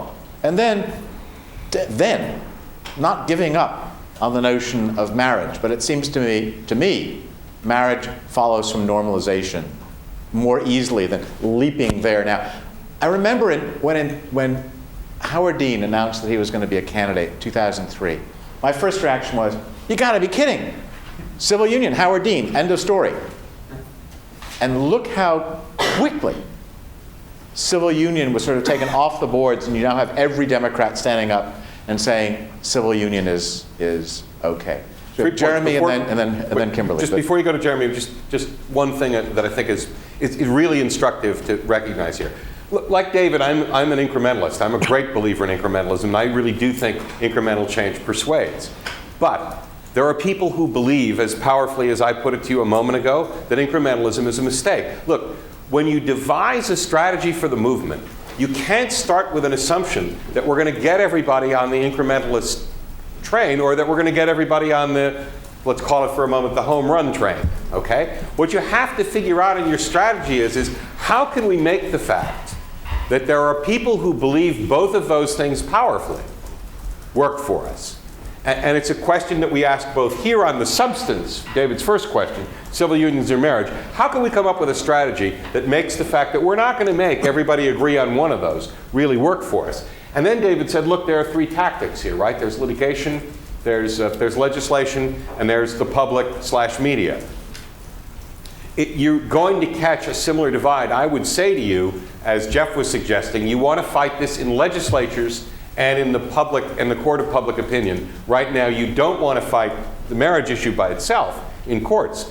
But I can make for you, just as I did on hitting a home run instead of incrementalism, a powerful argument that you should go to courts with these things. How do you devise a strategy that recognizes you're not going to get unanimity on that and try to make it work for you? That's the more serious, it seems to me, strategic policies in this conversation. It's not figuring out what we think would get us to the right place. It's recognizing that in dealing with a pluralistic movement where people are going to have different ideas, both in terms of tactics and substance, how you make that work for you as best you possibly can. And one of the things we've learned is that looking over on the other side, they're going to have similar arguments. Absolutely. The California strategy that Sean suggests is going to drive, the home run folks nuts. Jeremy and then Kimberly. So my problem with Jeff's strategy or argument was that it was predicated on the fact that the center has shifted. That we've moved so that marriage is the far side and civil union is the middle. But I think we here are the activist wing of this movement, and that by targeting civil unions, I don't think that the center can't shift back. That it seems like if the activist wing is pushing on marriage, then maybe the more moderate legislatures will act to sort of, maybe out of fear or anxiety, go for civil unions. But if we start pushing for civil unions, then what the right wing is going to attack civil unions, and all of a sudden the center shifts back. And so I think in terms of framing the argument, if the argument is that the center has shifted and that's where some benefits have come from, we need to keep pushing that. We need to keep pushing it further and let more moderate elements in the movement, get the benefits where they can. I'm thinking about this in terms of messaging, and it seems to me that so far our efforts have been more defensive about our right to marriage and our right to domestic partnerships than it has been offensive. And I'm thinking to what Jeff said about kind of demonizing focus on the family, and I think that, if I didn't state that incorrectly, I think that maybe a tactic we could take is talk about that instead of them preserving the institution of marriage, what they're doing is helping to bring it down. And kind of the opposite of what Chris said for the previous argument, get examples of gay couples that are actually doing amazing things and how they're helping to preserve this moral fabric that is so quickly unraveling in all other parts of the country. And instead of saying, no, really, we are good people, look, we can have a marriage-looking type of thing, but rather be the example and say, no, we're trying to do good things for our children. Look, he's keeping us from having health benefits for our children. The focus on the family is trying to keep us from advancing society in this moralistic kind of way. I think that framing the issue like that could be maybe not in such a way to make straight couples look like they're evil, but people who are Probably not a good idea, whose support we need to pick up, right? But I think just in terms of, we're not defending ourselves, but rather we're partners in helping to preserve the moral fabric. Yeah, I want to borrow from that and the earlier comment about enlisting moderate church groups. That one of the things we need to be looking for are what in other contexts we described as unlikely allies. We can take a leaf from the children's rights movement, something that I happen to know a little bit about these days. And one of the ways that it's worked is because it's gotten on its side very actively people like Ben Bernanke. So when the Fed Reserve Chair says it's important to invest in kids, a whole group of people listen. When you mobilize police chiefs, DAs, and sheriffs in an organization called Fight Crime, Invest in Kids, you get another group who you don't expect to be on the kids bandwagon speaking out, and people will listen to that. So here, the church groups are one example, and we may want to think about others that will, in fact, accomplish this. Certainly bringing into focus pro-gay coupling, whatever we want to call it, straight families, the kind of whatever they look like, sort of people who look like the majority of voters we're trying to appeal, who make the fairness argument for us, is an attractive way to frame this story, because it is, as you say, a way of not always being in this kind of defensive crouch. Nick? I'd argue against a uniform policy for the entire country, because I think it's pretty clear that we have an incubator right now for gay marriage in Massachusetts, and when they first passed it, they immediately tried to get it on the ballot to make an amendment against it, and they failed barely. And then they tried again, and they failed miserably. And now they're not going to try until at least 2012. So I think that we should look at the country in individual pockets and choose based on what the culture is like there to decide what we should do. In some states, it's reasonable to approach gay marriage from the get-go, because that's the kind of state it is. But in some states, you can go with, Chris's argument about, equal rights, and it's just about equal rights for everyone. And you can approach different communities like the African American community with the equal rights approach and get them in line. So I think you really have to divide the country into the culture of the country and attack them in those different ways. Denise? Yeah, I agree with that. I'm not thinking about dividing strategy by states, but more like cultural groups. And I'm thinking that probably it's useful to use different strategies, identifying certain groups in different states, like, for example, more conservative or more, like family focused or that. And I'm thinking about what you said about immigration and Latinos. And I've read a couple of articles from South American newspapers talking about Huckabee and what is the right formula, why he is giving that message, and probably because he is like putting in a package certain things that are very important for Latino people, like education, support immigration, and conservatives, Christian and conservatism. So those are like key elements to win, like, for example, a Latino group. So, and that is probably the right formula to win them, because there's probably not many people more conservatives or Christian than Latino groups. But there are also some non-Latino, like American people, that also share the same values. So why don't identify some certain common features among the groups and like start grouping them and using different strategies? So we need to do a better job of reaching out. Let me give us, here's a concrete, okay. Just 1 second. Both on what Denise, Nick, and Jeremy to me have all suggested ways in which you pull together, to a certain extent, different arguments, people with different views and different feelings, or the way you try to get them all to work. Answering the challenge I was putting to you before, we just say one thing about if you're going to try and do that, and it's very smart. All three of those answers I think are very smart. But recognize you can't say things that are inconsistent between one group or another. In American politics, you will get nailed to the wall if you do that. And you can't seem like you're covering either. I mean, somebody will say to you when you're in a place and you're saying, what we need to have here is a law that will give equal hospital rights. Look, somebody's going to say, but you're for gay marriage, aren't you? And this is a step on the road to gay marriage, isn't it?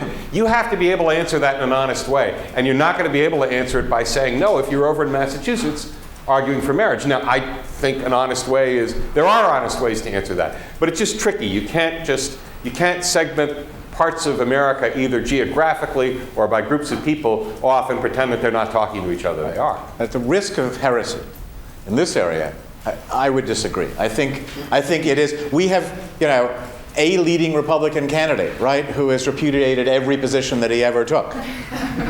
Two such candidates who are out there have repudiated lots of positions they've taken. They're getting away with it nationally. So I think, depending upon what plays in Massachusetts stays in Massachusetts. And maybe some clever person will raise this in the conversation in Colorado, but I'm less persuaded than you are of the need for neatness of argument, partly in response to the challenge that you posed initially, which is how do you create this big tent coalition? So let me just invite a conversation that we were having before, which is the Illinois conversation. So right now, present time in the state of Illinois, one of these groups, the marriages, everything short of marriage is immoral, found somebody to introduce a gay marriage bill in the state legislature. The pragmatists got both houses to pass, one house to pass? Neither's actually passed, but civil union bills in both. A civil union. And we have the votes in one house and the governor will sign it. And we don't have the other votes in the other house yet, but we're close. So Probably not close enough. Okay, so there you've got two of our groups working in different ways. And there are people sitting in meeting rooms in New York and Washington, at least on one side of that story, who are deciding what it is that Illinois needs, because everybody needs gay marriage, because otherwise we would be being immoral. What are we I'm just No. borrowing from your earlier frustrations. No. What do we do as a group? How do we address what's going on in Illinois? How do we think about what it is that we as a group should do? Because it's also, these are not propositions that are going to proceed in tandem in some obvious way. I wish that this is not one of those cases, I fear, in which Jeremy's point that you argue to the left and the compromises. Let me complicate your question just a little bit, but I think it's basically right. We're at the start of the session, okay? And no bill on same-sex couples of any sort has ever been introduced in the Illinois legislature. And some of us want to introduce a civil union bill, and others say, no, we need to start with a marriage bill. And the people who want to introduce the civil union bill say, look, we've got 2 months to work on this legislature. If you put a marriage bill in first, it's going to consume most of the time that we're going to need to bring people around. It's going to shut down a bunch of conversations that we need to have. It will stop us from getting it in this session, whereas we might actually be able to get it. And so that's the fight is between things where you can't bring, where you can't say, well, we'll do everything that everybody wants to do, and it will be just fine. People who want to pass the civil union bill think they can actually pass it, but if a marriage bill goes first, it's going to derail it. Thoughts? This is a tough one. Real question.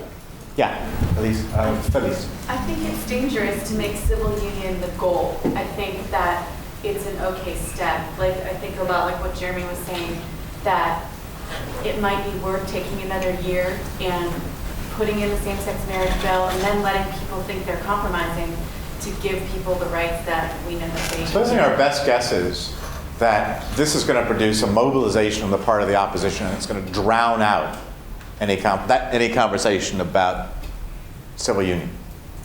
That or might. Right. Because the way you do all this stuff, right, is you think about what might happen and make your best estimates about what you think will. It's what makes it really a torture, right?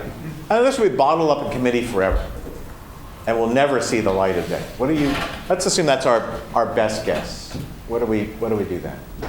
I'm not sure, but I'm really wary of civil unions, especially like, I think it was Chris was saying earlier, let's say we get civil unions and we see how normal families have civil unions and they have all these rights and it's so great, and now we should give them marriage. Well, why do we need to give them marriage if they're doing fine? Look how great they are with civil unions. I just think that presenting civil unions as the goal is really, that scares me. Well, you're setting up you've got a false straw man. Nobody says it's the goal. This is entirely a tactical question, but nobody says the ultimate goal is civil union. But there is the disagreement that Felicia is flagging is this going to wind up as the end point? Right. And my question to you is this: what do you say to the gay partner of 30 years who says, what you're saying to me is that you would rather wait 1, 2, 5, 10 years to get gay marriage. Meanwhile, I can't go visit my dying partner in the hospital. What do you say to that person? Or do you say, all revolutions have casualties, and sadly but truly, you're among them? Well, you can say, look, this is a calculus about how many people are going to get hurt worst over the longest period of time if we go this way or that way. And you can make a principled argument on your thing that some more of you are going to get ground up in worse ways, but in the long run, we'll get marriage sooner, and the social consequences of that will make up for it. That's interesting. Whether or not you find a gay marriage utilitarian out there, this is probably a smaller category as the liberal Alabama Supreme Court. Jeremy? Who is introducing the bill in the Illinois legislature? The new openly gay representative from the gay neighborhood in Chicago. So I guess my thought was that the people in this room should be pressing hard for gay marriage and could still do that in Illinois, and kind of the hearts and minds argument, and it wouldn't matter as much which bill if tactically the gay marriage bill will never see the light of day and the civil unions bill will, then that's a political decision, I think, that could be made to go for civil unions in this case. And this is part of how the center will get dragged to the left if the people in this room keep our attention on pushing gay marriage. And it could be done in tandem, I think. Yeah, Jose? I want to speak for the more belligerent side of the movement. I mean, purist, please.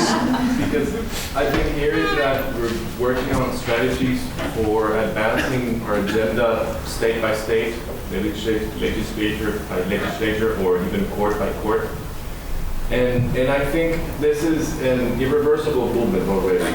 And we can see it around our neighborhood, in the industrialized nation, even our neighbors, Canada. When we look over to Europe, the movement is irreversible, unstoppable. So I think this is not the moment to compromise on this middle step, this middle ground, the civil union. This is the moment to speak clearly that the question is whether we should or we shouldn't have gay marriage or same-sex marriage. And what the message we're delivering here to the public is that we're not clear that this is what we want, because we're speaking different languages, different dialogues in different areas of the nation.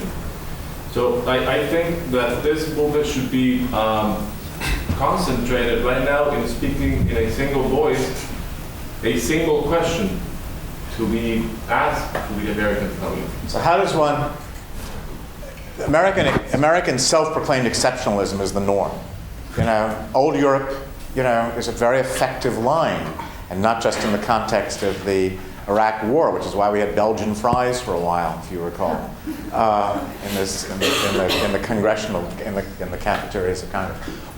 If you look at on almost any measure of economic sort of solidarity or social development, we're behind all of the OPEC nations. And on this issue, you know, we're behind Mexico City, right? Not exactly the place that you'd necessarily assume would be leading the social revolution.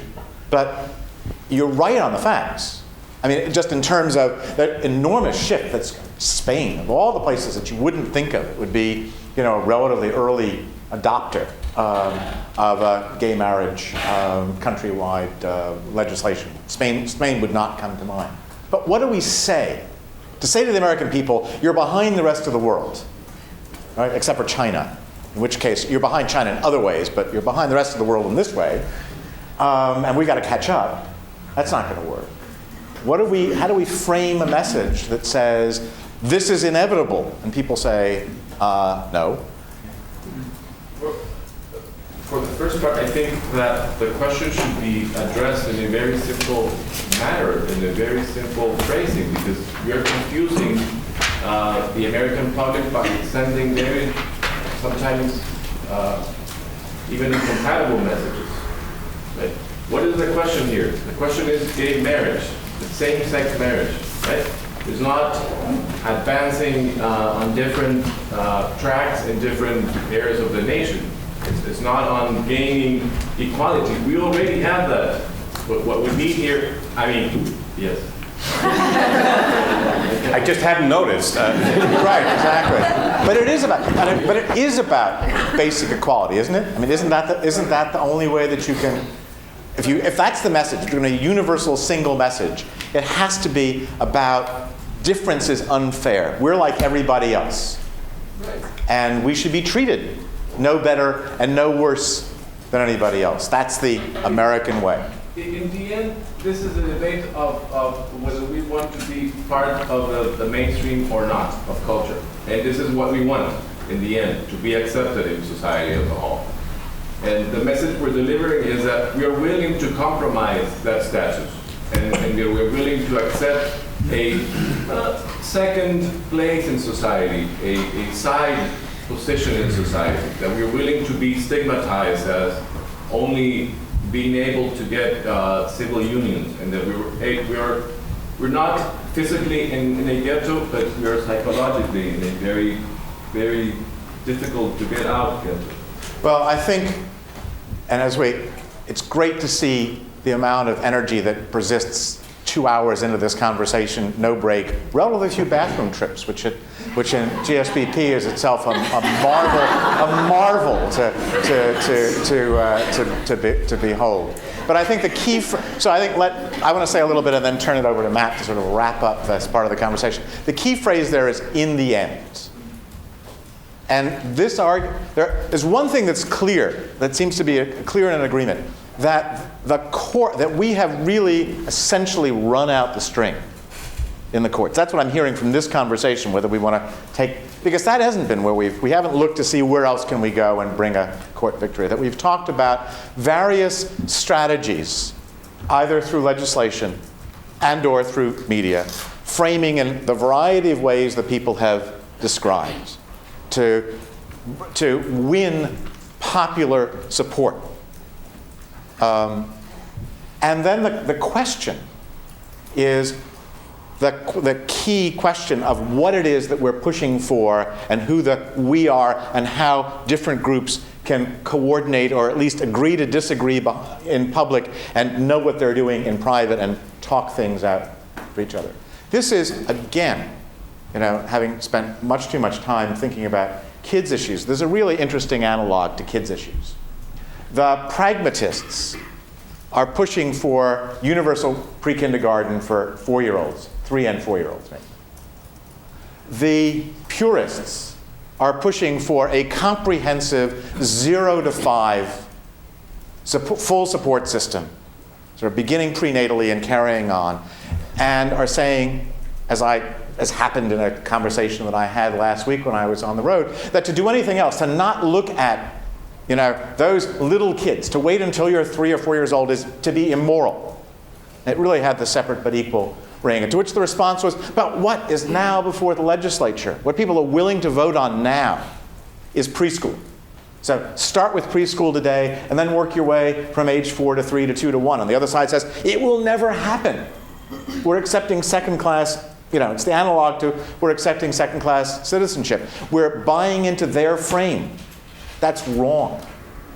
So one of the things that we, and I now am out of role in broadening this conversation, have to learn from this discussion is that it is a discussion about gay marriage, but it's a discussion about that mix of legal, political, cultural activities that are involved in advancing an issue. And it's part of that endless discussion about whether or not you try for the small steps believing that you're going to get down the road, or whether or not the small step becomes the end step in the story.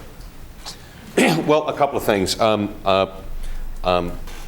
Developing a strategy to make change in America, I think, at each step as you go by, and you guys really brought this out remarkably well today, I think, involves predictions about what's going to happen here, what the step is going to cause. And in trying to make those kinds of predictions and devising strategy, there's really no substitute for information. People love to go with what their gut or what they think is right, but there is no substitute for understanding the history of change in America, understanding what's happened in parallel movements in a way David was talking about a moment ago, and no substitute for data about what people are thinking now and what moves them. If you're going to do strategy, it's really criminal not to base it on information. If you're going to be a lawyer, a public lawyer, you have to also have a degree in public policy. Yes, I think that's good, sort of good advice. And as David said a minute ago, and as we were harping on earlier, but I feel like I need to make it again, people are going, even when people are well-informed and have lots of data, people are going to have profound disagreements about what the right strategy is and what the right tools to use in the strategy are. And the critical thing is to find ways in which you try to make that work for you and in which you can have all the options available. One of the pieces of particular poison that I think that exists too much in strategic discussions, whichever side we're on, is the notion that one strategy is moral and the other side is immoral. Or one strategy really recognizes full rightness of our group and the other one doesn't. Once you do that, you start shutting down strategic discussions, and that's really dangerous and really damaging. And I think, oddly enough, both sides on this debate, but I think a little more my own, has suffered from a kind of some strategies are moral and some strategies aren't moral, and taking things off the table. And if you think about doing policy work in the future, you really want to avoid that. 2 other points quickly. One is, when you're thinking about strategy, you need to think broadly. You need to think about all the tools that are available out there to make change. You don't just, litigation strategy should never exist in a vacuum. Legislative strategy should never exist in a vacuum. Public education should never exist in a vacuum. They need to be tied in with each other. How could your litigation strategy move a public education strategy?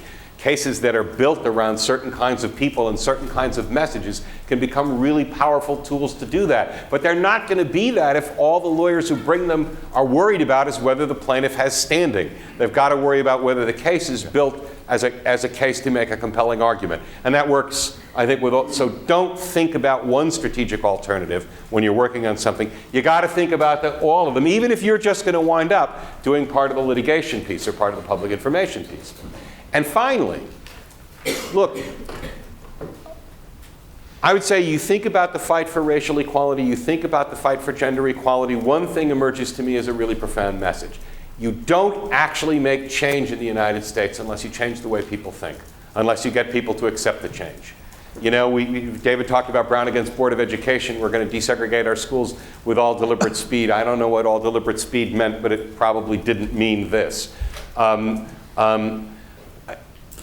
so the tactics that you use, you too often, I think, lawyers and policy people think, well, if I get a court decision that's got a Declaration of Rights, or I get a piece of legislation that essentially says this is the way society is going to be, that I've finished the job. But those are steps in they are not going to work unless people are willing to accept the change that's embodied in those court decisions and in that legislation. And that's the other reason why your tactics have to be integrated. If you're not trying to win the public, at least get the public to accept the notion that there's a higher principle that makes the change right. You're not ultimately going to win. My sense is that that message will be really understood by this group and would be heresy across the way in the law school for two reasons. The rights trump everything else, and if lawyers believe that as a model, that rights aren't part of a political process, then it is immoral. That language is just built into the discussion. And if you're old enough to have, well, even if you haven't studied Austin and that Austinian jurisprudence, the notion that the court decision is the last word is built into the norm and the fabric of legal education. So if you're working on these issues with lawyers, you have a mutual translation process that you've got to engage in. And one of the advantages that you guys have is that you know the law language. You've been learning the law language all term. Now we have Jonathan Simon, who is an old student of mine and at the Jurisprudence and Social Policy program at Bolt. And my guess is that he would say to you, oh hala, that we should have such a conversation as energetic, as lively, as full of doctrine, politics, media conversations at Bolt as we do here. I've heard this from every visiting law professor who sat in this group. And it's wonderful, from my point of view, to see that in that sense nothing has changed, that you are as fantastic as you've been for all the years that I've been around here, and that you put so much energy into this conversation. I want to really thank Matt for coming and for making this possible. He both knows the field better than anybody in the country and can communicate better than anybody in the country. So it's been a privilege, again, to have you. Well, let me say one thing too. I mean, I'm known in the business as an incurable optimist, and when I heard you saying, you know, this is unstoppable, I kept thinking the ERA was unstoppable, affirmative action was unstoppable. I mean, I actually don't believe that anything is actually unstoppable, but I really am just a total optimist. And listening to you guys and how engaged you are and how thoughtful you are and how passionate you are about stuff certainly has given me another shot of optimism, and I need one every once in a while. So the privilege was entirely mine. Matt, thank you for coming. Thanks. And thank all of you.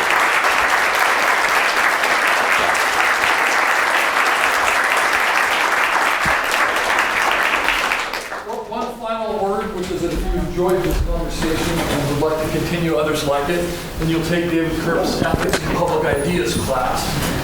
And thank you all for a great year.